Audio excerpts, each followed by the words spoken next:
Olá, boa noite. Está no ar o Show Business, o mais tradicional talk show de negócios da TV brasileira. E no programa de hoje nós vamos receber Osvaldo Ramos, o executivo por trás da montadora chinesa GWM no Brasil. Ele revela por que o nosso país é prioridade para a empresa no mundo e que os investimentos devem superar os 10 bilhões de reais no país. Mas não só, nós também vamos receber Glauber Mota, o escolhido de um russo e um ucraniano para comandar no Brasil o banco digital mais popular da Europa e um dos mais valiosos do mundo. Eu sou Bruno Meyer, seja muito bem-vindo ao Show Business desta noite.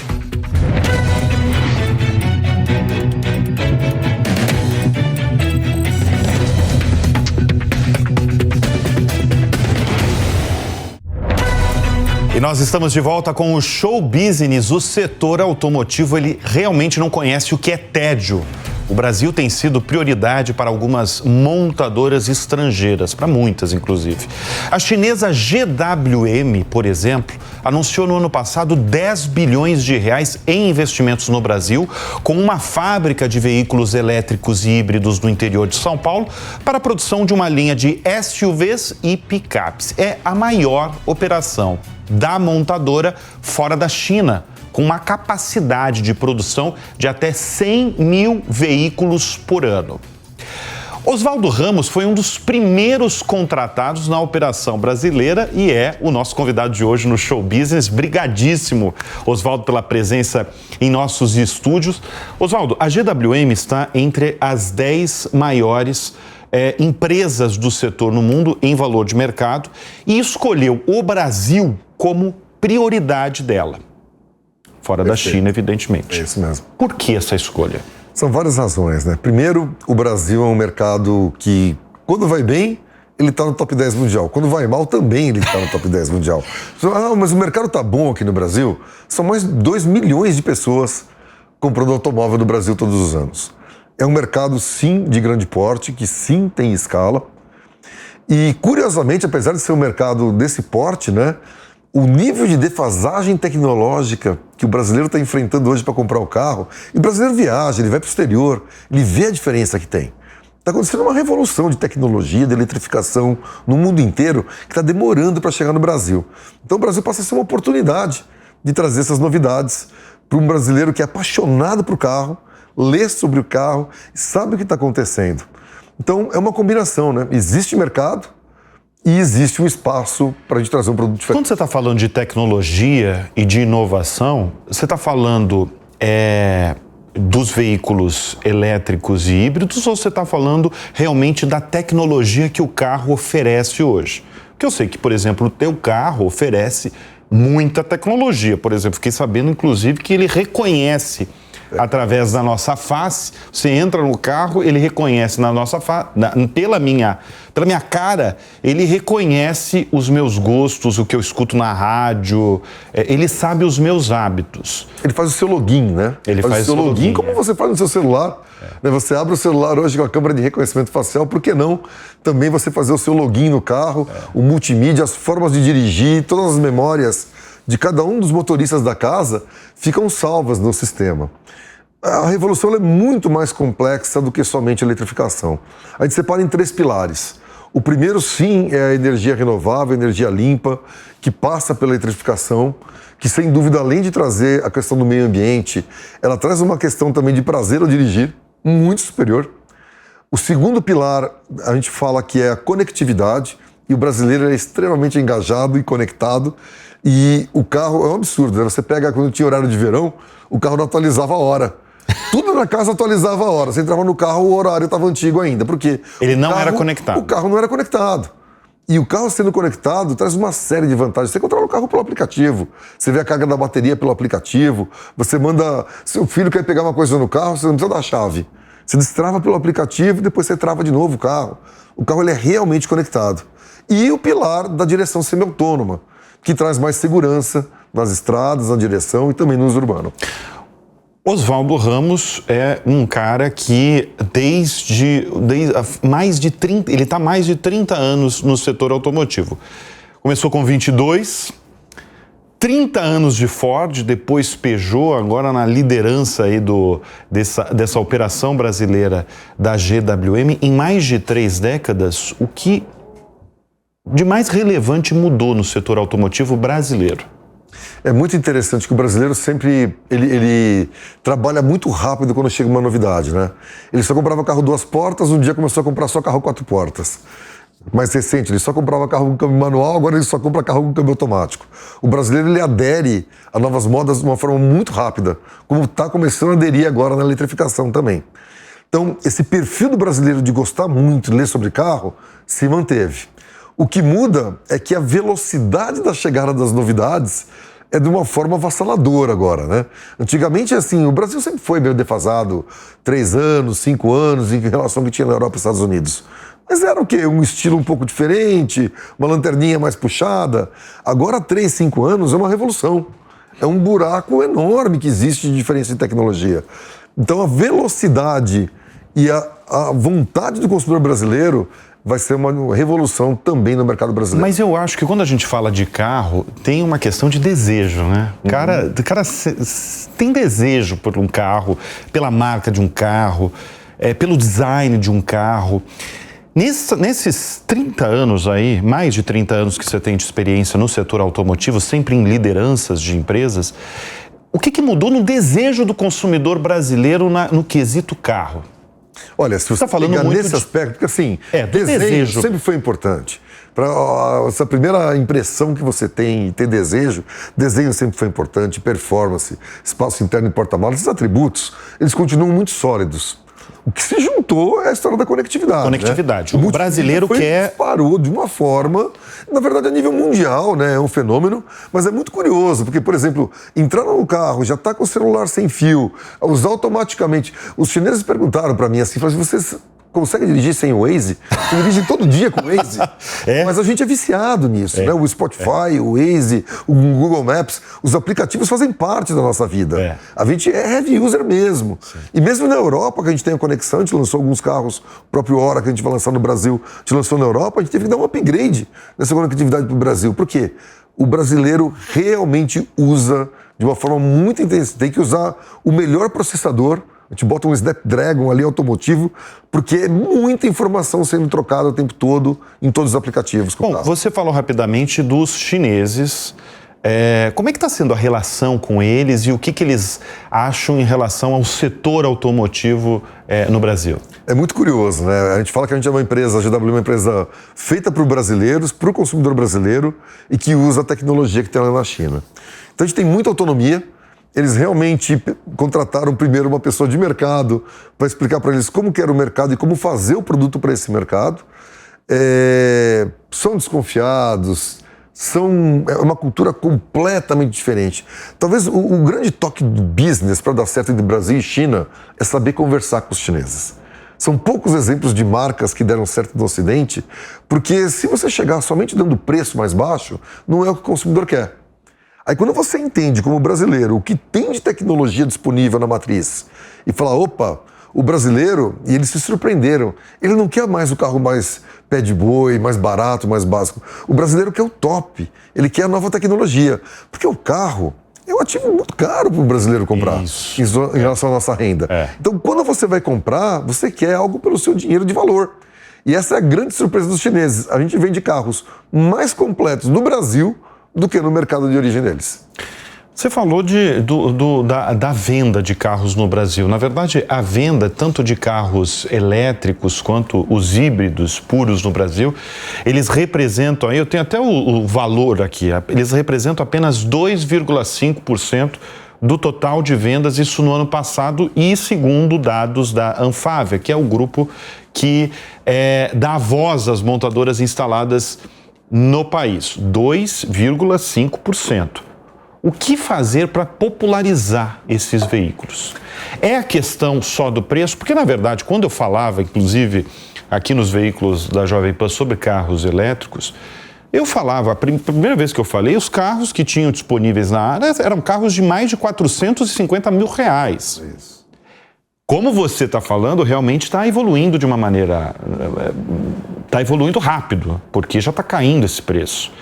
Mas qual que é a chave aí para popularizar esses carros híbridos e elétricos no Brasil? É muito interessante. De todos os mercados, existe uma estatística global, que é a média de todos os mercados no mundo. Enquanto você fica entre 1% e 2%, o carro elétrico é um carro de nicho. Quem compra é aquele early adopter, que quer ter um carro diferente de todo mundo e pegar a tecnologia do amanhã, as empresas ligadas à ESG, mas ele não é um carro que todo mundo pensa antes de comprar. Esses primeiros consumidores, e fica ali naquele cluster de 1%, 2%, esses primeiros consumidores provocam o nascimento de uma infraestrutura. E existe um número mágico que aconteceu em todos os mercados. Quando chega numa faixa de 4% da indústria, já começa a ter infraestrutura, já começa a ter boca a boca, já começa a ter escala para oferecer carros com preço mais competitivo também, e a curva vira exponencial. O Brasil está com esse paredão do exponencial muito perto, está na frente da gente. Nós estamos indo em direção a essa explosão de carro eletrificado no Brasil. Deixa eu falar um pouquinho de você, porque eu já falei aí, já dei brevemente o seu currículo. 30 anos de Ford, depois uma passagem pela Peugeot. Hoje você foi um dos 5 primeiros contratados aí para assumir a operação no Brasil, da GWM. Eu não preciso falar que você é um apaixonado por carro, né? Porque a sua vida inteira você trabalhou com carro. É isso. Eu fui estudar engenharia porque eu gostava de carro. Eu era leitor de revista, tenho coleção de 4 rodas até hoje, desde a década de 60. Minha biblioteca em casa tem mais revista do que livro. Eu tenho que confessar isso. Tenho 4 italiana. Eu sempre li muito sobre carro, sempre gostei muito, sempre pensei muito. E quando eu escolhi engenharia, porque eu gostava dessa parte.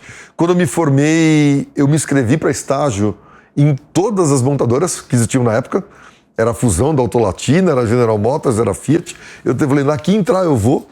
E teve essa oportunidade, no caso da Autolatina, que eu fui para a fábrica da Ford, né? Mas eu não via outra opção na minha vida de não trabalhar com a minha paixão. E o mais curioso é assim, quando eu chego em casa à noite, minha filha vira para mim e fala assim, não é possível, pai, você trabalha o dia inteiro com carro e à noite você tá lendo sobre carro de novo. É que eu trabalho com o meu hobby. Exatamente. Mas essa paixão vem do quê? O carro para você é o quê? É liberdade? É inexplicável. A fixação que existia desde criança, minha mãe conta aqui no berço, eu ficava brincando com fusquinha de plástico. Sensacional. E é muito difícil dizer, os meus pais tentam refletir de onde veio esse início.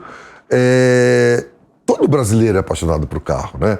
Esse é um tema que você vai em qualquer roda de conversa, nos bares, você trabalha com carro, todo mundo puxa o assunto com você. Mas eu realmente fui entusiasta desde muito cedo. Mas eu lembro um momento crucial da minha vida, a gente estava falando do nome das revistas, né? Eu cheguei, eu devia ter uns 9 anos de idade, uns 8 anos de idade, eu gostava muito de futebol e automóvel. E eu queria a revista Placar e a 4 rodas. Aí meu pai falou, não, você vai escolher uma das duas daqui pra frente. Eu falei, não, então só a 4 rodas. Quer dizer, ali foi o gatilho para você seguir. Futebol é o lazer, mas a minha vida é o automóvel. Agora, você falou da sua filha, né? Você só tem uma filha? Eu tenho uma filha de 12 anos. De 12 anos. Ela gosta de carro? Ela é apaixonada no carro. Olha! Apaixonada no nosso Raval também. Anda comigo. Ela quer ir pra escola todo dia de Raval. Então, sabe por quê? A minha pergunta é a seguinte, como é que o setor... Isso é um fenômeno mundial, não é um fenômeno brasileiro. Como é que o setor automotivo encara um fato de que a geração mais jovem não sonha mais em ter um carro? Isso é muito envolvido como que a indústria automotiva comunica o seu produto e posiciona o seu produto. Então, curiosamente, a gente, depois de ter lançado o Raval, que é o primeiro carro da casa, o SUV que viaja, ele é híbrido, roda elétrico, roda gasolina também quando precisar, nós vamos lançar agora o Hora, que é o carro 100% elétrico. Nosso público-alvo na comunicação é 18 a 24 anos. 18 a 24. Aí todo mundo fala assim, pô, mas esse cara não compra carro, ele gosta de andar de motorista de aplicativo e tudo mais. Isso. E os estudos são muito legais. Ninguém nunca conversou com esse público. Então, o posicionamento do carro é que vai ser o primeiro carro gamificado. Nós estamos falando uma linguagem de gamer com as pessoas. E a versão de entrada é skin. Skin no universo gamer é a personalização. Você compra os skins para montar seu avatar, para montar o seu perfil. E o skin você vai poder personalizar o seu carro. Mas quer dizer, ele vai ser um carro muito mais conectado. Muito mais conectado, e quando você rodar com o carro no nosso aplicativo, você vai ganhar milhagem como se fosse num game, por estar rodando elétrico e não poluindo, e isso vai reverter em pontos de vantagem que você pode ter em benefícios da marca. Ou seja, a gente gamificou um carro para conversar com essa geração. Caramba, quem que cria essas coisas para... Olha, esse é um trabalho... Tem uma equipe, nós temos uma equipe ali de desenvolvimento que... Porque eu faço essa pergunta porque não é só ser um engenheiro, você tem que entender o anseio da sociedade mesmo, né? Você tem que entender, por exemplo, eu preciso comunicar com uma geração que eu não estou mais conseguindo me conectar, que foi isso que você falou. É isso. Então, na verdade, você tem que ser muito mais do que um engenheiro, você tem que entender os anseios, os dilemas da sociedade dessa geração especial, né? Vamos falar a verdade, de engenheiro mesmo eu tive uns 10 anos na vida. A gente entra em todas as áreas administrativas e comerciais, eu fui diretor de marketing, sempre trabalhei muito junto da agência. Eu acho que isso é uma riqueza que chama diversidade na equipe. No nosso time, a gente conseguiu montar um time de excelência, que a gente foi pensando pessoas de várias áreas do ecossistema automotivo. O nosso diretor de marketing, o Luiz Guidorzi, que reporta no nosso time, ele veio da Meta, ele veio do Facebook. Não veio do tradicional automotivo. E o time composto por ele também tem uma diversidade muito grande. A nossa agência, a Ásia, que é um spin-off da África, né? A gente tem uma agência muito dedicada com a gente. As cabeças são incríveis do que entende do automotivo no novo. E até os embaixadores, o Alok, como embaixador da marca, ele tem um staff extremamente antenado com o público jovem. Então, o Hora Skin nasceu dessa turma toda junta e a gente dá corda, a gente tem que dar lenha, deixar ter criatividade e arriscar. Tem que ser disruptivo. Agora, e o futuro do carro? O que você acha que vai ser daqui a um tempo? Olha, você tem uma segmentação muito clara acontecendo, como eu digo, o carro urbano da casa, o carro para viajar. A gente já começa a falar dos carros voadores, os VTOL. Que eu quero saber a sua opinião. Que vão entrar. Vai ser uma alternativa sem dúvida. Qual é a sua opinião? Eu faço essa pergunta, já recebi o presidente da Azul aqui, já recebi o presidente da JHSF, e eu quero saber se realmente o eVTOL que a gente fala, porque eu tenho que explicar, inclusive, porque nem todo mundo sabe, que é os carros de pouso e decolagem vertical, que é a sigla em inglês, né? Tem gente que chama dos carros dos Jetsons, né? Isso vai pegar, Oswaldo? Veja, é muito difícil você dizer, apostar em formatos, que é tudo muito disruptivo, mas está muito mais próximo do que a gente imagina. Vai acontecer. Eles falam em 2026 já. Se tiver regulamentado, que eu acho que vai estar regulamentado. Quem está por trás é a Embraer. Não existe grandes segredos, existem, lógico, não é para todo mundo que vai usar, mas quando todo mundo fala assim, não, o transporte coletivo, chegou já o carro por aplicativo, dando muito mais eficiência num transporte ponto a ponto, individual, do que um transporte coletivo. Às vezes eu vejo assim um ônibus grande andando vazio, que desperdício, queimando diesel. Mas é o quê? É uma linha de ônibus tradicional que estava desenhada. As coisas vão ser mais customizadas. O transporte urbano, o motorista por aplicativo vai ter carros mais acessíveis, com quilômetro rodado mais barato, o uso vai ser muito intenso, mas você sente falta do seu carro no transporte individual. Eu tive um episódio disso que me mostrou essa diversidade de modais. Eu fui, sabe, né, como corintiano fanático, em 2012, eu fui ver o Corinthians ser campeão no Japão. E acabei visitando vários lugares do Japão. A gente estava numa turma de amigos, a gente contratou um brasileiro japonês, um Dekaseg, que trabalhava lá, e a gente usou trem-bala, usou trem normal, usava táxi, usava ônibus, usava tudo. Mas eu comecei a olhar, mesmo no interior do Japão, toda casa tinha um carro na frente. E aí eu perguntei assim para o japonês, com tanto transporte coletivo, por que as pessoas têm carro ainda aqui? Ele falou assim, você tem liquidificador em casa? Você usa todo dia? O carro você nunca sabe, um dia você pode precisar. Teu filho pode se machucar, você pode querer ir no hospital, você pode querer viajar, pode estar nevando, você precisa sair de casa. Então acho que vai ter uma combinação muito grande.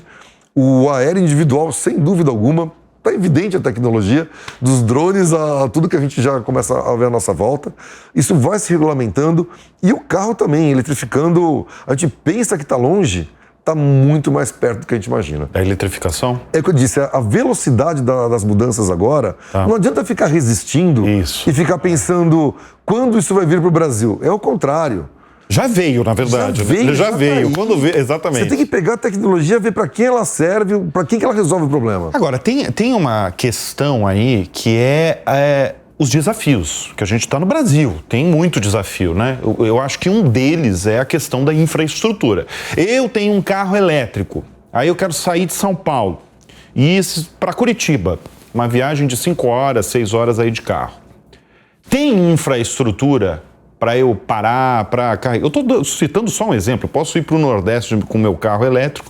Como é que é? Eu quero saber os desafios do carro elétrico no Brasil e também quero saber dessa infraestrutura aí de carregadores. O ponto é muito entender o consumidor, né? Mesmo que você fala que tem infraestrutura, você vai fazer um São Paulo-Curitiba? Tem. A Rede Graal você já encontra, na volta aqui para São Paulo, Curitiba-São Paulo, você já encontra um carregador rápido. Na ida também, a Volvo coloca lá um carregador rápido disponível também. Existe infraestrutura? Existe alguma. Mas existe uma insegurança do consumidor. Será que eu vou chegar? Será que eu vou estar lá e o carregador vai estar disponível? Existe um receio, igual acabar a bateria do seu celular. Se tem uma coisa que a gente fica com medo, é ficar sem bateria do celular. Imagina você ter um carro e ter esse mesmo receio de ficar sem bateria.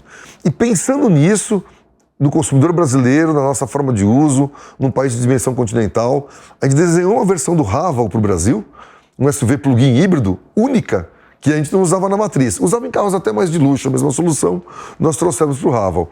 O que é? Uma bateria grande, que roda até 170 km, mas que também tem um motor a combustão. Então a gente fala, 170 km no modo elétrico e o quanto você quiser na gasolina. E aí você resolve a ansiedade. Na prática, eu rodo com o meu Haval só no elétrico. Só no elétrico? É muito difícil eu rodar 200 km num dia entre pontos de recarga. Agora, deixa eu pegar um exemplo básico, eu fazendo um transporte numa cidade, como São Paulo, por exemplo. Eu uso 20 quilômetros diário. Isso. Eu preciso carregar esse carro quantas vezes? É só no final de semana? Você vai acabar carregando uma vez por semana. Uma vez por semana? Normalmente eu carrego de sexta-feira para o final de semana você roda um pouco mais. Eventualmente, se viajar no final de semana, você vai carregar na segunda-feira também. A gente recomenda quem vai comprar um carro plug-in, seja um híbrido plug-in, seja um elétrico, ter um wallbox em casa. A solução de infraestrutura passa por aonde o carro dorme. E tem uma vantagem muito grande do Brasil. A maioria, então aqui em São Paulo, as pessoas moram em apartamentos, tem garagem fixa e coberta. É diferente da situação de outros países, que depende mais de uma rede pública. No Brasil, e em várias cidades grandes, você resolve isso.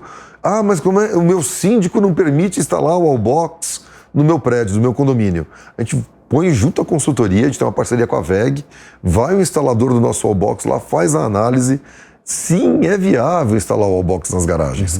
E você Ele custa quanto, mais ou menos? O wallbox hoje a gente está oferecendo pela metade do preço, né? A gente oferece por R$ 4.800, mais a instalação. A instalação vai depender da distância que você tem que puxar do relógio de força. E a bateria, como é que funciona do carro? A bateria é uma bateria grande, né? Quando eu estava dizendo de 34 kW, não é normal. Normalmente carro híbrido usa bateria para até 50 km. E a gente colocou uma bateria para realmente ter uma proporção maior. É um SUV grande com uma bateria do tamanho de um carro compacto, elétrico 100%.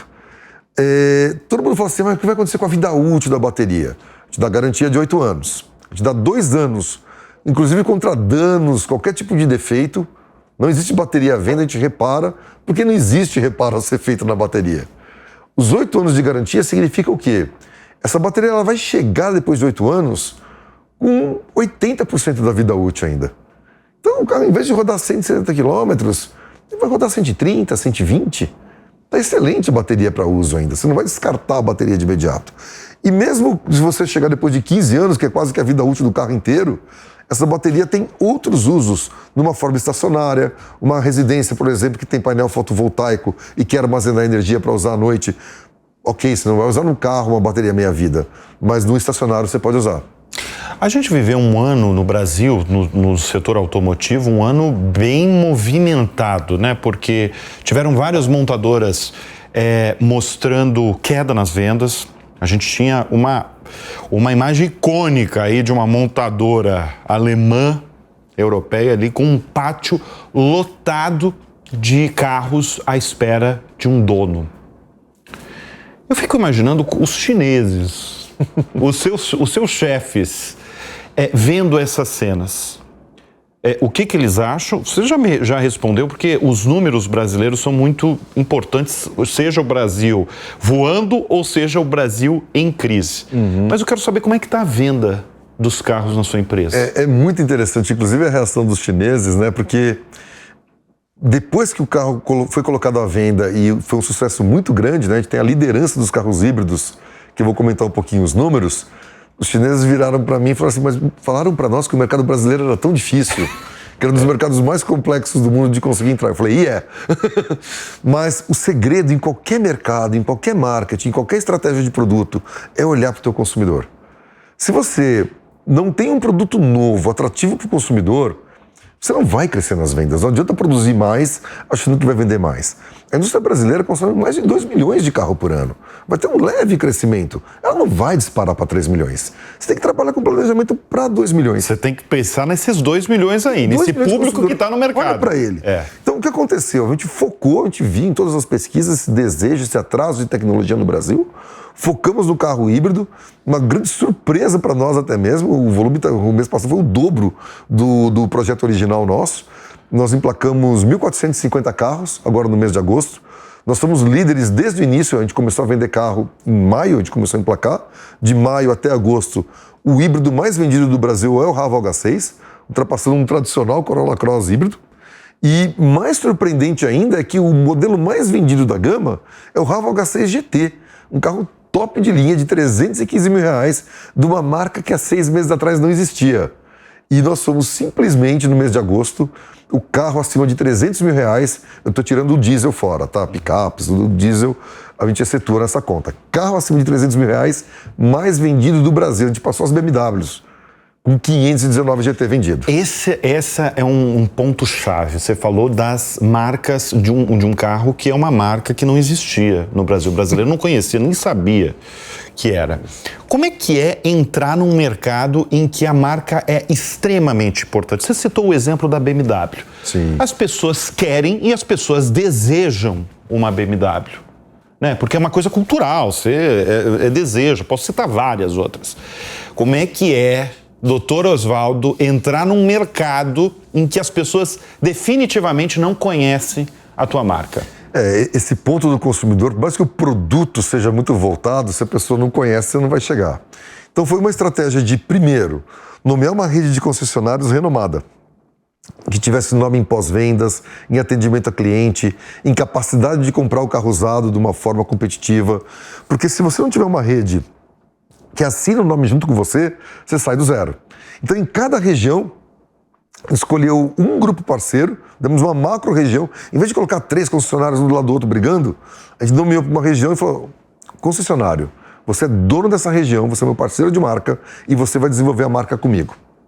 Segundo, foi uma estratégia de marketing 360, extremamente ousada, onde muita gente falava assim, a televisão não funciona para mais nada. Funciona para awareness. Mas eu tenho que te confessar, Bruno, o canal a gente faz de vídeo, nos canais de vídeo, é uma coisa absurda. O que foi reproduzindo de boca a boca, de conteúdo técnico e de conhecer a marca e saber o que era a marca também. Então você tem tanta empresa especializada, viu a diferença do produto e começou a comentar sobre o produto. Você tem os canais de marketing, os influenciadores, que a gente está montando aqui o nosso squad de influenciadores, trazem imagem para a marca. Mas, sem dúvida, passa muito pela assinatura do concessionário. Você falou do concessionário. O que precisa para ser um bom vendedor de carro hoje? A gente tem um modelo de distribuição também disruptivo. A gente falou, um novo carro tem que ser vendido com um novo marketing e com um novo modelo de vendas. A gente tem um preço único no Brasil inteiro, é 100% faturamento direto da montadora. As concessionárias não têm estoque. Então, normalmente, o que a montadora fazia? Ela fatura para o estoque da concessionária e entregava o varejo para o concessionário fazer, naquela barganha de preço, de carro usado, de carro zero. Nós fizemos um modelo que a gente atende a demanda, a gente consegue entender a demanda do consumidor pelo próprio sinal que as pessoas dão. É um Pix de R$9 mil no Mercado Livre, você reserva um carro. Não precisa nem ir no concessionário. Mas eu entendo a demanda de mix, de versões e cores. A gente tem muita agilidade, porque o Brasil é prioridade da GWM. A gente consegue rapidamente, no nosso estoque, atender esses clientes. E a gente fez um preço único no Brasil inteiro. Preço único não é só por estado, por frete ou por imposto. É uma questão de que é o preço justo do carro. Uma versão única, super equipada e não teve ágio desse formato, porque lançou um carro a partir de R$209 mil, faltou carro, vai ter ágio. As pessoas tinham transparência através do e-commerce, da data de entrega e do acesso ao carro no preço competitivo, no preço justo. não tem ágil e não tem desconto. Não ter desconto significa meu carro usado vai ter valor. Oswaldo, rapidamente, qual foi a viagem mais fantástica de carro que você já fez? Santa Catarina, Serra do Rio do Rastro. Santa Catarina, Serra do Rio do Rastro? Com certeza. Eu acho que o Brasil conhece pouco o Brasil de carro, a gente viaja pouco de carro, a gente deve estimular muito esse uso do carro, esse turismo rodoviário. Ah, não tem estrada, tem muito turismo legal para fazer. E aquela estrada é um absurdo, o brasileiro não conhece. E a gente tem uma estrada que qualquer turista internacional que vier para a Serra do Rio do Rastro vai se admirar com a beleza que tem lá em Santa Catarina. Oswaldo Ramos, o grande executivo, por trás mesmo da operação brasileira da chinesa GWM. Obrigado pela presença em nossos estúdios aqui no Show Business. Obrigado, Bruno. Um prazer. Foi rápido, né? Foi rápido, mas já foi o segundo bloco todo. Assim, é que quando o papo é bom e você traz tantas novidades aí, tanto em tecnológicas quanto do setor, passa rápido mesmo. Pronto. Obrigado, viu, Oswaldo? E o Show Business faz uma breve pausa, é breve mesmo, e no próximo bloco a gente volta logo mais com o Show Business, com a história do Glauber Mota, o escolhido de um russo e de um ucraniano para comandar no Brasil o banco digital mais popular da Europa e um dos mais valiosos do mundo. Até já.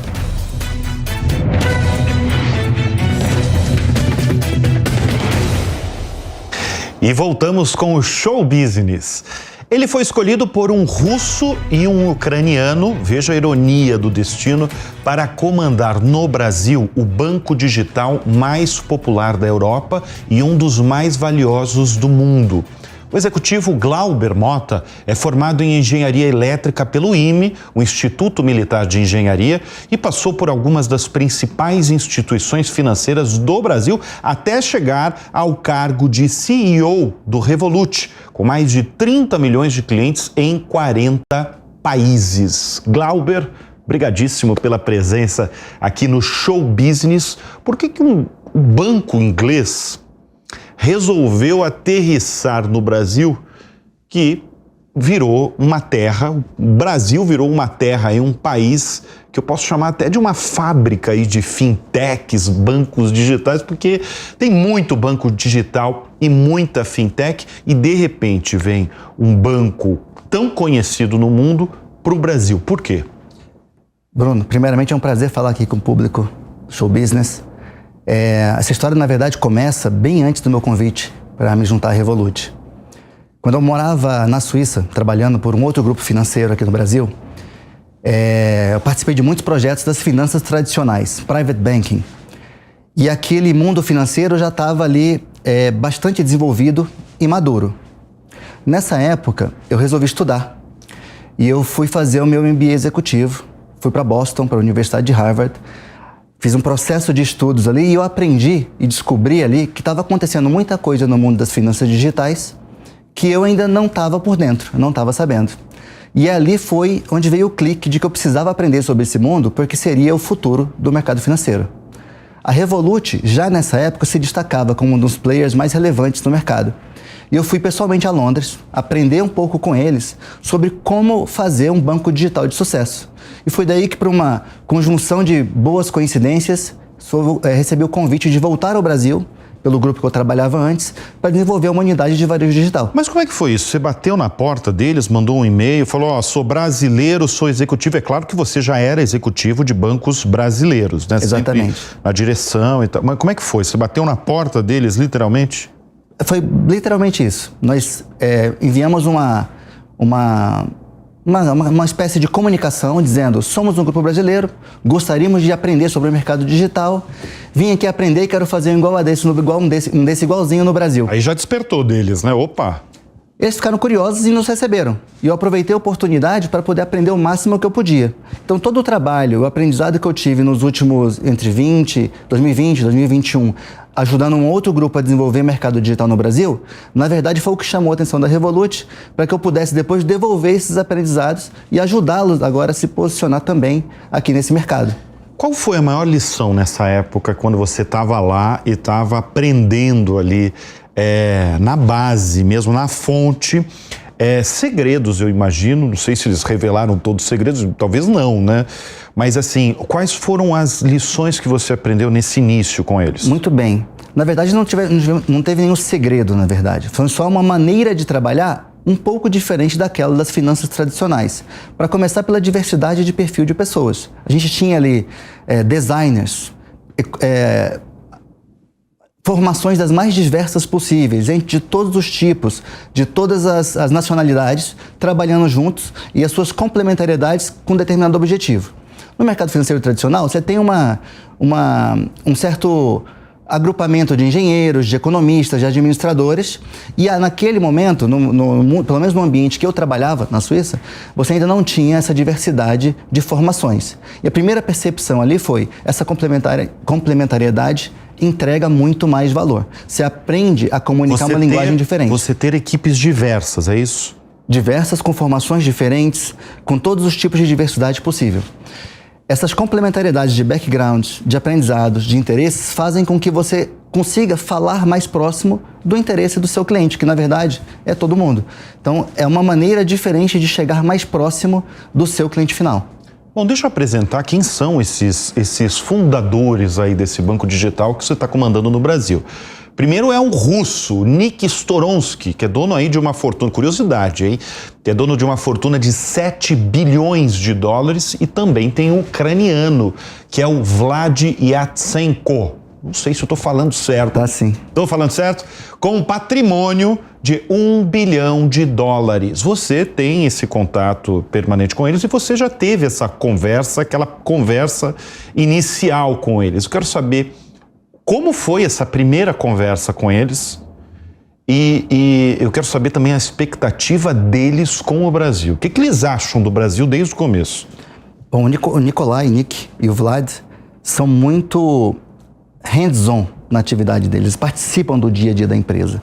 Então, desde o meu processo de contratação, eles participaram do processo seletivo pessoalmente, me entrevistaram, fizeram todas as perguntas que gostariam de fazer e, em acordo, concordaram que eu seria uma boa opção para aquela posição. Desde então, os nossos contatos são frequentes. Nós temos reuniões regulares, a empresa tem uma governança de trabalho para coordenar pessoas em todos os lugares do mundo que é super eficiente. Então a gente trabalha e convive no dia a dia, eles participam diretamente do nosso processo de decisão estratégica aqui no Brasil. Eles já estiveram aqui durante o nosso lançamento. Isso eu quero saber também, né? E foi em maio, né? Foi agora no último maio, durante o Web Summit que aconteceu no Rio de Janeiro. Eles estiveram pessoalmente, viram aqui o quão vibrante é o mercado brasileiro. Foi a primeira vez no Brasil deles? Eu não diria que foi a primeira vez no Brasil, foi a primeira vez com a motivação de negócios. Com certeza já vieram para cá. Exatamente. Vieram para o nosso lançamento, para conhecer o time e para promover nossa entrada no mercado. E agora, por exemplo, na semana que vem, eu estarei pessoalmente novamente com eles, lá em Londres, para discutir planejamento estratégico para os próximos anos. Eu tenho aqui várias ambições de trazer muito do portfólio de produtos que a Revolut já tem lá fora para o Brasil. Então agora é um bom checkpoint para a gente saber o que vem por aí. O Glauber, eles estão empolgados com o Brasil? O Brasil, por natureza, é um país fascinante para o mundo de inovação e tecnologia. Você mesmo pontuou aqui na sua abertura que foi um terreno fértil para novas fintechs. Isso. Fica aqui um elogio para o trabalho que o Banco Central vem fazendo de facilitar a entrada de concorrência, de promover novos entrantes e criar oportunidades para que o benefício chegue no consumidor final, seja para a educação financeira, para oportunidades de crédito mais barato, para democratizar o acesso às finanças. Então, essa é a combinação de um mercado que é propício à inovação, junto com um mercado de brasileiro que gosta de testar essas novidades e que foi berço, né, de muitos outros fintechs bem-sucedidas, faz uma combinação que torna o Brasil bastante atraente para um projeto da Revolut que tem a ambição de se tornar banco global com serviços locais. Eu não preciso nem perguntar se você gosta do trabalho do atual Banco Central na gestão do Roberto Campos Neto, porque eu já vi que você realmente é um entusiasta desse trabalho, né? Sem dúvida nenhuma. Eu só tenho elogios para o trabalho que tem sido feito. O Pix é um sucesso mundial. Eu recebo constantemente convites para ser palestrante, para ser speaker em grandes eventos no exterior, para falar dessa experiência no Brasil, porque eu tenho certeza que tem muitos países querendo beber um pouco desses aprendizados e talvez fazer coisas semelhantes também nos seus respectivos países. Deixa eu mudar um pouquinho do setor financeiro, que na verdade tem tudo a ver, né? Porque a gente está falando de banco digital, de fintechs. Fintechs são startups aí que de certa forma, mudam o comportamento de um setor, que no caso é o setor financeiro. O Glauber é um investidor de startups e faz parte, inclusive, de conselhos aí de empresas, vamos chamá-las de novatas, né? Em termos de startups, como é que estão as startups hoje? Porque a gente vem de 2 anos aí, 2020 e 2021, em que elas estavam nas alturas, recebendo muito investimento estrangeiro. Você via até algumas que você nem dava tanto, mas recebiam um volume absurdo de dinheiro de investimento. E, de repente, desde o ano passado, mas principalmente 2023, esse cenário mudou radicalmente até chegar à quebra de um banco nos Estados Unidos, que é o Silicon Valley Bank. Como é que está hoje o cenário de startups no mundo e no Brasil? Bruno, o mercado de startups no mundo e no Brasil não é muito diferente. Todo mundo está passando por desafios e muitos aprendizados. Eu gosto muito de participar desse ecossistema de inovação, primeiro, para aprender, porque é um celeiro de novidades. Você aprende ali novas tecnologias, problemas de gestão, sucessos na gestão, como que cada um está enfrentando aqueles desafios que eventualmente eu também vou ter na minha própria empresa. Então, no mínimo, é um grande aprendizado. Depois você pode contribuir para que essas empresas também sejam bem-sucedidas. Então, de certa forma, quando você faz investimento nessas empresas, eles não estão querendo só o dinheiro. Eles querem também a sua participação no negócio, os conselhos que podem vir dali e também a sua ajuda para que os negócios deles sejam bem-sucedidos. E assim você fomenta um ecossistema mais saudável e mais vibrante. Participar disso tem sido super enriquecedor. Na verdade, muitas das ideias do planejamento estratégico que nós temos aprende dali o que seria a expectativa do cliente, onde estão as maiores dificuldades e principalmente na proteção do cliente. Então, por exemplo, você aprende muito... Segurança, você diz? Segurança, prevenção à fraude, prevenção à crise Esse é um problema seríssimo, né? E quanto mais você tem vivência e aprendizado sobre as várias instituições ou vários outros participantes do mercado, mais você torna a sua solução própria e segura para o seu cliente. Como é que vocês estão se preparando? Porque isso essa evolução tecnológica é uma coisa impressionante, né? Vamos falar de segurança mesmo. Como é que vocês se preparam para garantir 100% a segurança de um cliente? Nós temos um privilégio, Bruno, de estar num grupo como a Revolut que está presente em todo o mundo. A gente está presente em mais de 40 países. Tem muito aprendizado que vem dessas experiências diversas nesses países. Eu não estou bebendo na fonte só aqui no ecossistema de startups do Brasil ou com relacionamento com outros bancos, mas também do que os meus pares estão enfrentando em cada um dos respectivos países. Dessa forma, o conhecimento espalhado é uma das vantagens competitivas da Revolut, né? Como você tem essa presença, esse footprint global, você tem aprendizados de tudo que está acontecendo por aí. E assim você reverte isso para a sua própria operação. Bom, deixa eu mudar um pouquinho de assunto. Agora, só uma curiosidade. O que você viu de mais extraordinário? Já que você está falando tanto de ideias, essa fonte aí de ideias de inovação que você vê pelas startups, seja o que você investe ou seja mesmo o que você vê aí no cenário, qual foi a ideia mais extraordinária que você viu? Não precisa ser do mercado financeiro, não.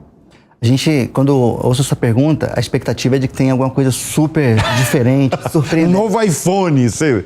E na verdade, fazer o básico bem feito é o que faz a diferença. Uhum. Vou dar alguns exemplos. Hoje, no mercado brasileiro, e esse é um dos motivadores da Revolut estar investindo tanto aqui no Brasil, é que o brasileiro gosta de testar muita coisa. A média do brasileiro usa 5.2 aplicativos diferentes para resolver coisas das suas finanças.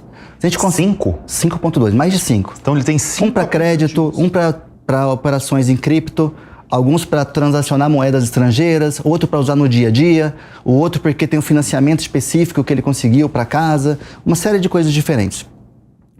Você conseguir fazer isso integrado num único aplicativo, de uma maneira simples e fácil de usar, e conseguir fazer isso mais barato do que a média, já é um super entregável para o cliente. Então, conseguir usar as tecnologias para fazer essa simplificação e entregar isso na mão do cliente é um super diferencial competitivo.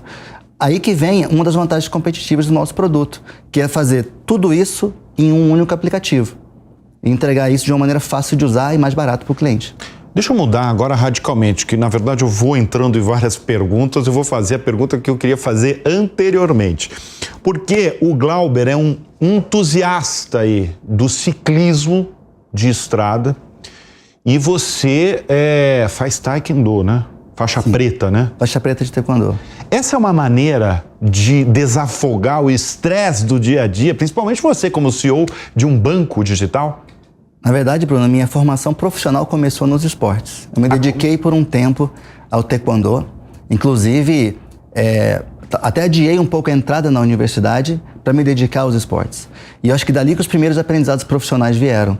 De como você trabalha sob pressão, como você entra no ringue e consegue ter respostas rápidas para aquilo, como que você trabalha em equipe para estar preparado o suficiente para estar ali naquela situação e como que você supera dificuldades e adversidades.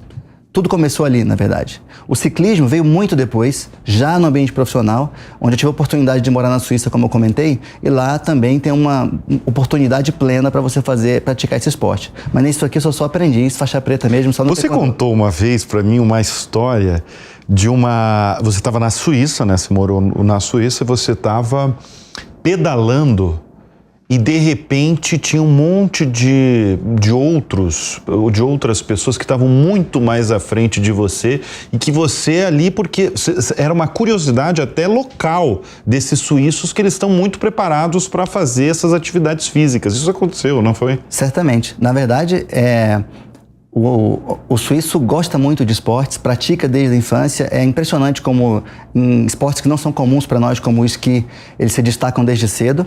E lá na região que eu morava, o ciclismo era bastante popular. Um dos motivadores era vê-los passando na rua, aquelas pessoas que você via no escritório um dia e no outro dia estavam performando super bem também nos esportes, e aquele ambiente te provoca, te faz buscar mais. E foi ali que eu comecei, junto com os colegas de trabalho, a praticar ciclismo também.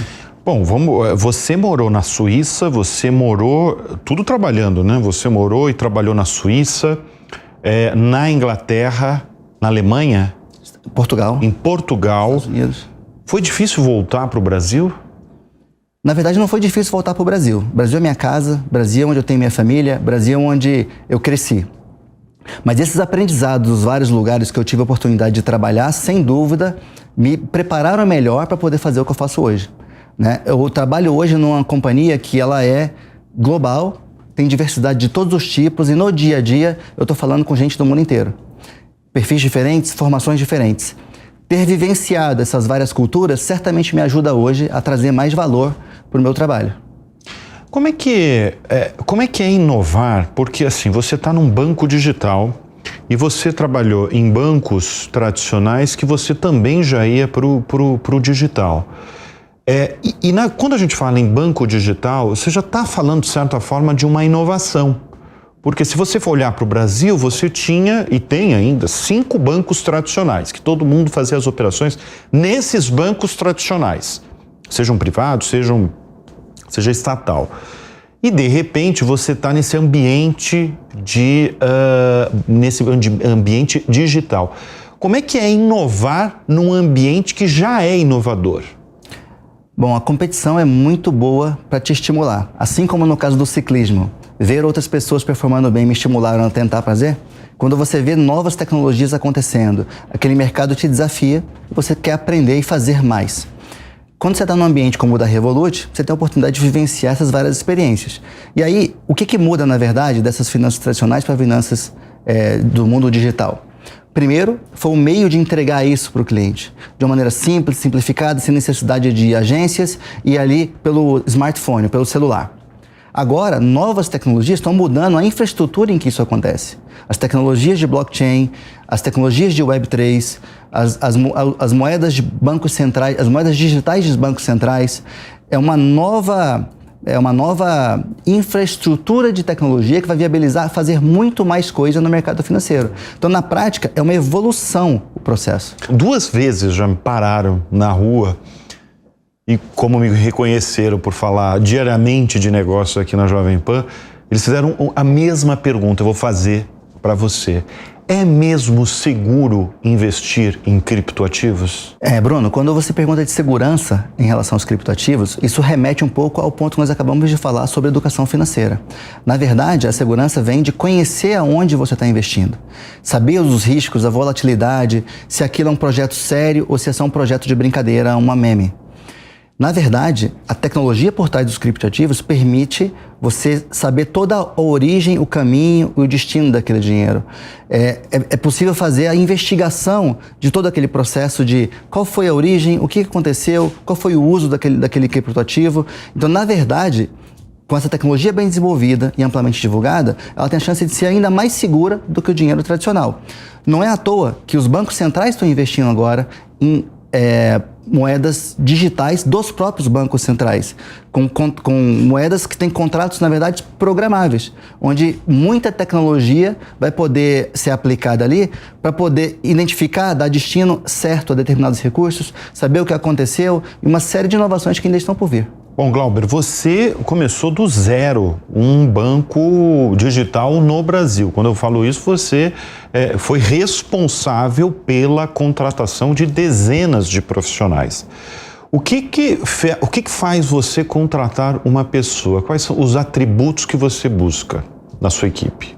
Bruno, esse projeto do Revolut Brasil começou até antes de eu chegar. Na verdade, quando o Nicolai, o Vlad decidiram investir diretamente no Brasil, a primeira atividade que eles fazem é fazer um projeto estratégico e aí depois a primeira missão dele é achar quem vai comandar essa operação. E foi assim que eu cheguei, né, no grupo. Como o desafio de contratar no Brasil é um desafio para todo o mercado, é um mercado bastante competitivo, eu tive primeiro que entender o que a Revolut valorizava, que tipo de profissional vai navegar bem nesse ambiente global da Revolut. É um espírito um pouco mais resolvedor de problema, empreendedor, que tem bastante resiliência, mas que também precisa ter algum background técnico para chegar jogando, para chegar fazendo acontecer. Então, na verdade, eu fui procurar dentre os melhores profissionais de mercado, e eu tenho orgulho de dizer que a gente montou uma equipe no Brasil que performou tão bem, onde o Brasil está se tornando agora um hub de desenvolvimento, de designers, de marketing para a Revolut global. Dos 80 profissionais que nós já temos no Brasil, metade são dedicados à nossa atividade principal da entidade regulada pelo Banco Central, a nossa fintech, que já está live no mercado, e a outra metade são desenvolvedores, designers que me atendem e no seu tempo disponível também atendem aos nossos desenvolvimentos da Revolut em todo o mundo. Então, o Brasil está se tornando um pool de talentos para a Revolut global. Pô, mas isso é uma notícia excelente. O Brasil é um celeiro aí de talentos financeiros? Sem dúvida, a gente tem pessoas bem formadas. Nossos profissionais, eles têm muita resiliência, têm a capacidade de resolver problemas e se adaptar a situações adversas. Essa combinação de fatores faz com que o profissional brasileiro se destaque dentro da Revolut. Glauber, como eu falei no início do programa, você é um engenheiro. Formado pelo IME, né? Por que o mercado financeiro absorve tantos engenheiros?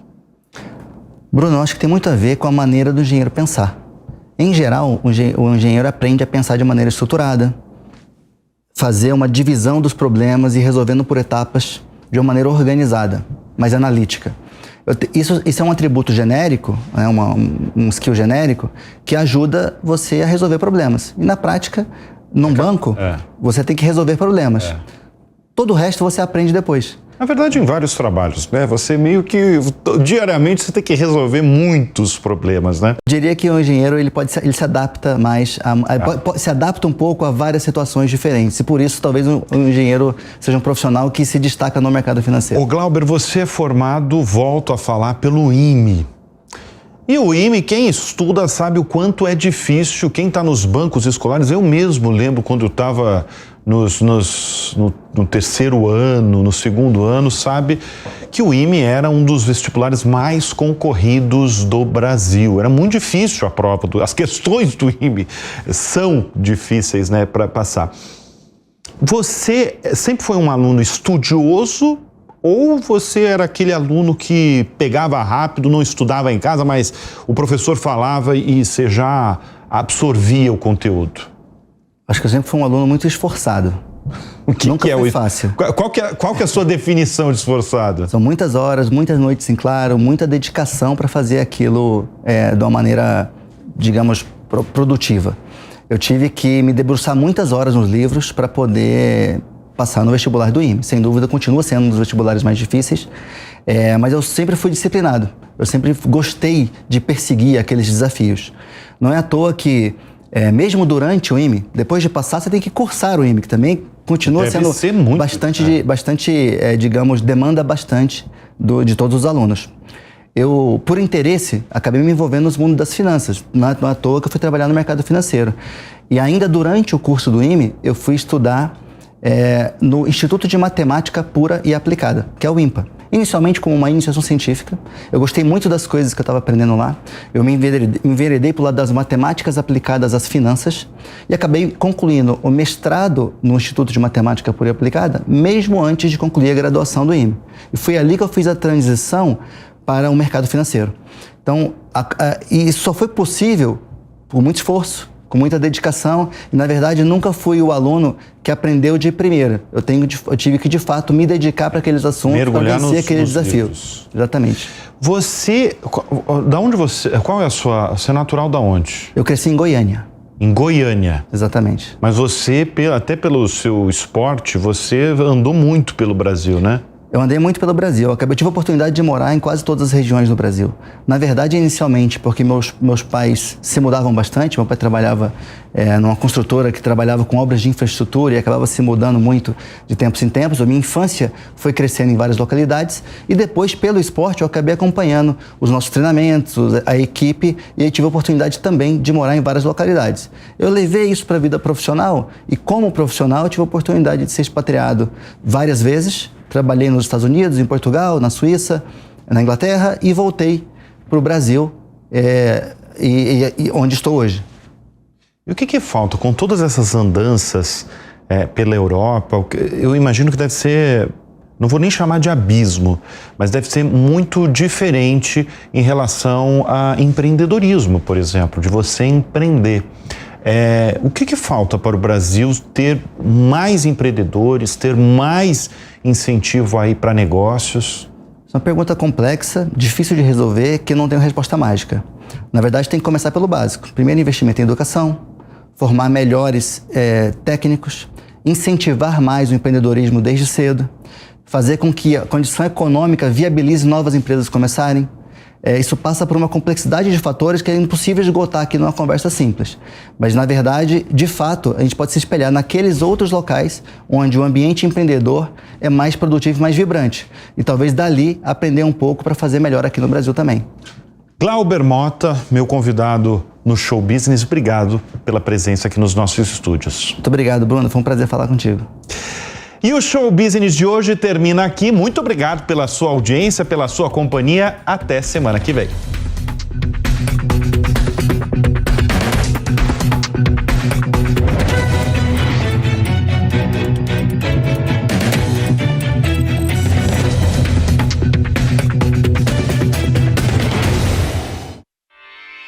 Realização Jovem Pan News.